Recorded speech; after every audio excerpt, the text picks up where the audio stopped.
But I want you to know that rejection is not a flat out no from above. We are going through any period of rejection right now. I don't know who this message is for, but if you're going through any period of rejection right now, I would say that it's okay. Just take your time.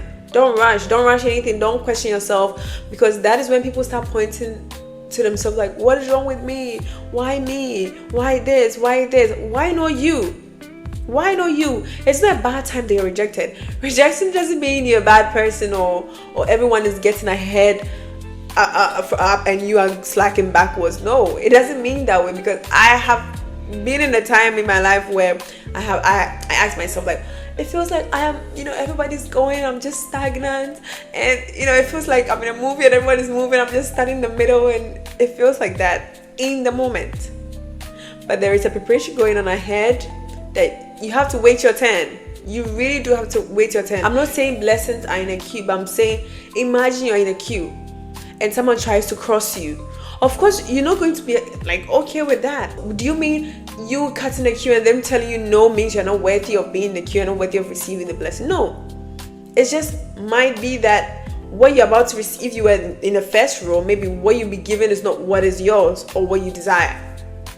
If you force yourself and you push and get into that queue, you're going to get something less than what you deserve. Maybe if you had waited, your gift, which is meant to be yours with your name written on it, would have been way better than what you have right now. Don't rush to go and take someone's gift. Don't rush to go and collect someone's blessing. Don't rush to be in a place. Don't rush to fit in. Don't rush. If you're in a group of friendship or in a job place and you feel like this is not meant for you, you feel rejected, you feel like your soul is bigger than where you are right now, it's okay to feel that way. We feel that a lot, and you're supposed to grow and expand as a human being. That is what it takes. Like if you desire a certain lifestyle, you're supposed to grow and expand.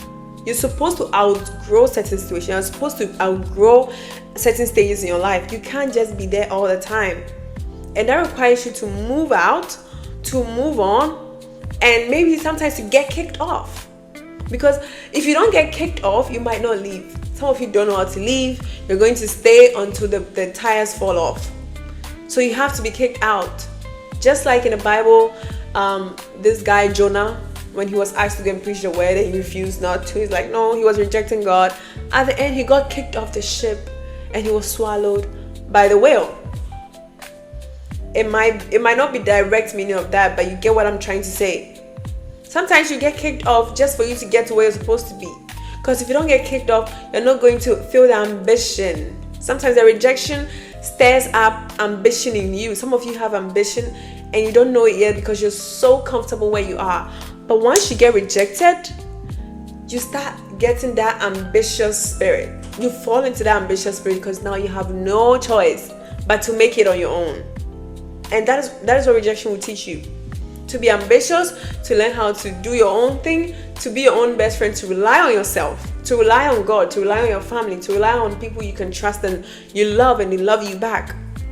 Don't take the rejection as, oh, I'm not worth it. Maybe I'm not worth it. You are worth everything you desire. You're just asking the wrong people. And maybe in the wrong place and at the wrong time. It might be the wrong people you're asking.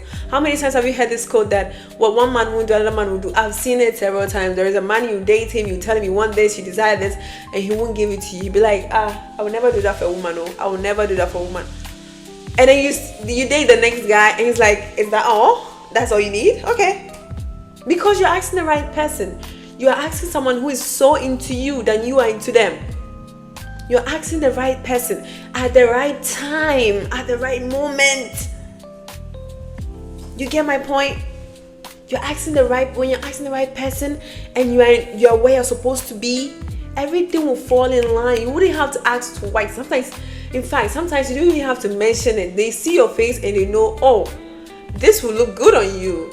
Giving you this will fit you, and they give it to you. Sometimes they just study you and they fix things in your life for you. But when you're in the wrong place, they will see it, you will tell them, they will know, they will smell it, they will do everything, they will still not give you what you desire because you're asking the wrong person.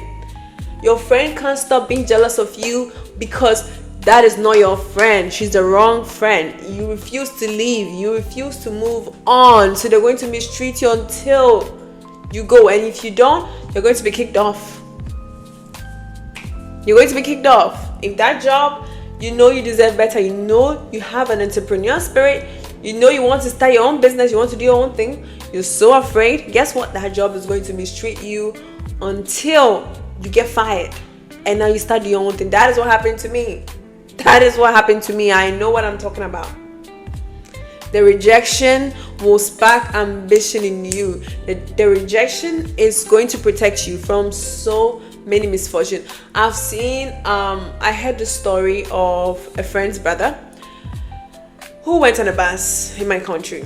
He was going to school, to boarding school. And he said when he bought the bus, like he paid for it and everything. And he told the driver, oh, I'm getting something at this shop. I'll be back. At that time, the car wasn't full yet. And in my country, you can't do that. You can get down from the car and go and buy something and come back. So he took his bag, he took his belonging, and he went to the shop, bought something. When he came back, someone was sitting, an elderly person was sitting in the seat. And he's like, hey, he told the driver, I already paid for this, but well, there is no seat anymore. We are leaving, And he gave him his money. It's like, what? And he was going to school, so he needed the bus urgently. He thought he was trying to get onto the bus. He was trying to get the driver to kick off the man so that he would get on, because that was his position. He paid for it until he got down to buy something. And everyone was like, no. Well, he's an elderly person. I can't kick him off, blah, blah, blah. And everyone in the car was like, oh, let's go, let's leave him behind. And he gave him his money. At that moment, when he was rejected from the car, he felt so bad. He's like, God, why? Now all my mates are going to get to the school before me. I'm late. I have a class in the afternoon. He was complaining. Guess what? He bought the next car.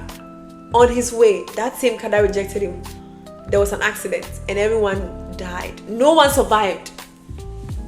So at that point, will you tell me that the rejection wasn't a good thing? He came to give a testimony at church. That's how I know of this story. The rejection is a protection. And every time he talks about this story, like, oh my God, sometimes rejection is a blessing. I'm like, yes, clock that. Rejection is a blessing. If he had fought his way into that car, because I believe God, I believe in God, so I'll say, I believe God was taking him out of that situation. Because it wasn't his time to leave this earth. He has something, he has a purpose. So God, of course, took him off that bus in a miraculous way by him remembering to buy something all of a sudden. And the shop was like very close to the station. It was like, he said it's about 10 steps. So it was very close, like a minute walk to the shop. So he's just getting something and coming back. Just like 3 minutes. He said he spent about 3 to 5 minutes getting that thing and back. And the bus was already full and someone was in this place. So, my darlings, when there is a rejection, just say thank you, God. I myself have been in so many situations whereby a relationship didn't work and I felt the rejection.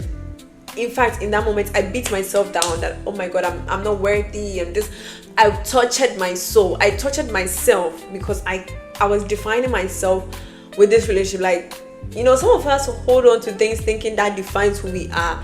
And if we don't have it anymore, it's like we've lost our identity, or it's like we're not worthy. Like, you know, we start labeling ourselves with things that is not even true. And yes, as a human being, I go through that too. I go through that. Oh my gosh, now I feel like this. I feel like you get into your head because you've defined yourself with that thing. You're so attached. You're so attached to that phase of your life or that thing without you knowing that God is taking you from that point to a different point. And at this point, you have to leave this thing behind. You have to, when you're getting on the plane, when you're getting on the flight, you can't take everything. There is a limit of luggage you're supposed to take with you. It's the same thing. There are some heights in life that you have to go with minimal baggage. In fact, sometimes no baggage. You have to be light because God is, anything that's light goes further up higher, right? So if you're praying to God, you want to go up higher, and He's taking things out of your life, and there is rejection here and there. You see the blessing? You see the blessing in disguise? Exactly. Whenever there is a rejection, just tell yourself, okay, I'm about to go higher. I don't need all of this. If nothing changes your mind about rejection, think about the aircraft. Anything that loads too much load goes really slow. Look at the ship. See how the ship, when you're shipping something on water, it takes a long time because it has a lot of baggage. When would you get there? We don't know. You are crawling. You have bag. You have chains on your leg. You have something in your hand. You are carrying something. You will take a long time than a person who has no weight. In fact, they don't even have shoes. The person who has no weight will get there faster. Okay, so don't take rejection in a bad way. I've learned to not take rejection in a bad way. That's why I want to share this video with you. I've learned that rejection is a form of protection. It's a form of blessing. That means God is taking from one point to another. And I've also realized that rejection actually provokes ambition in you. It makes you ambitious. It makes you kind of like have clarity when it comes to goals in your life. Because once you're rejected from something that you always identified yourself with, you kind of start forming a new character and a new you. You know, you kind of start forming, like, someone was staring at me. Okay. Once you face that rejection, you kind of have this new, like, a clarity, and you know where you want to go now, because now those people or those things are no more in your life. Whatever expectation you had about it, it doesn't exist anymore.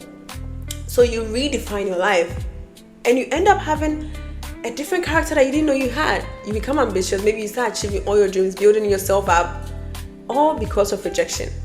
So take it as a blessing. And if you don't, well, I hope this video helped you, and I hope maybe in future you can come back to it whenever you need it. I'll talk to you later. Bye.